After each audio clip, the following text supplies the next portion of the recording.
Padrayvon ko sa akong among babae sa kama. Matag higayon nga wa ang iyahang bana. Maayong adlaw kanimo DJ Sam ingon man sa imuhang followers ug viewers. Mga taga-subay ning imong programa online. Itago na lang ko sa pangalang RR. Taga Leyte gid ko DJ Sam. 25 anyos. Pero nagboard ko karon sa Agdao, Davao City. Akong i-share kini akong problema DJ Sam. Mamasin ko, basin di ay dunay makahatag og maayong tambag og solusyon sa comment section. Usa ko ka family driver DJ Sam sa pamilya nga sikat. Negosyante og iladong pamilya gyud dinhi sa syudad. Wa na ko damha DJ Sam nga sa duha na ko katug-ig nga sigig drive sa akong mga amo. Nakagusto di ay ang akong among babae diri nako.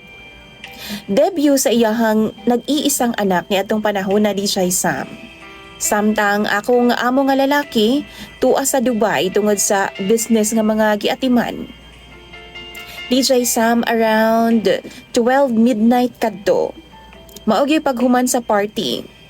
Gitawagan ko ni ma'am, pasudlon daw ko sa iyahang kwarto kay naa daw siya ipamalihog sa akoa.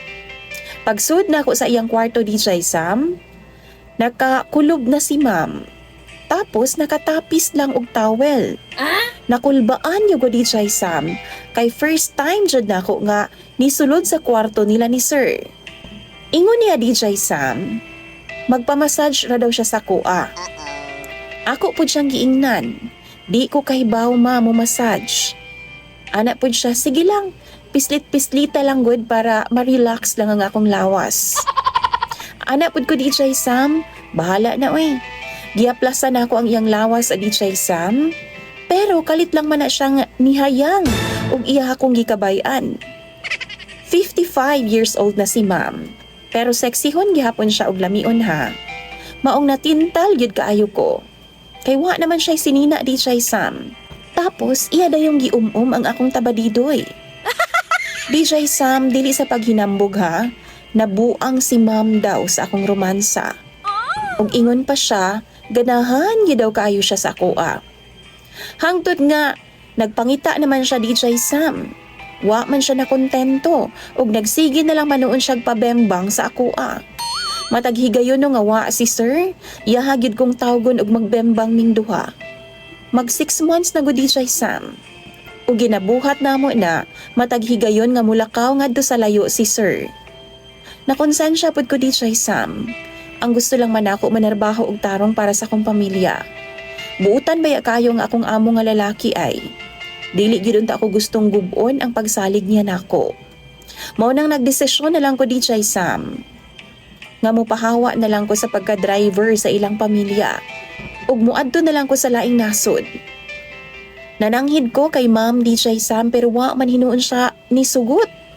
Hinuon na suko siya sa kuha DJ Sam. Ingon pa niya ha, kung muhawa daw ko, iya daw kong isumbong kang sir nga gilugos daw nako siya. Oh no! Nahadlok pud baya ko DJ Sam kay kwartahan baya sila. Tapos may impluwensya pod. Dili gyud unta ako gusto og samok og problema. Mao nang unsa may angay na kong buhaton karon. Palihog daw bi mga viewers ug followers, tambagi daw ko ninyo sa comment section. Daghan kayong salamat sa pagpamina ug pagsabot ning akong problema DJ Sam. Naglibog og nahadlok ko sa akong sitwasyon karon. Imong sender, RR.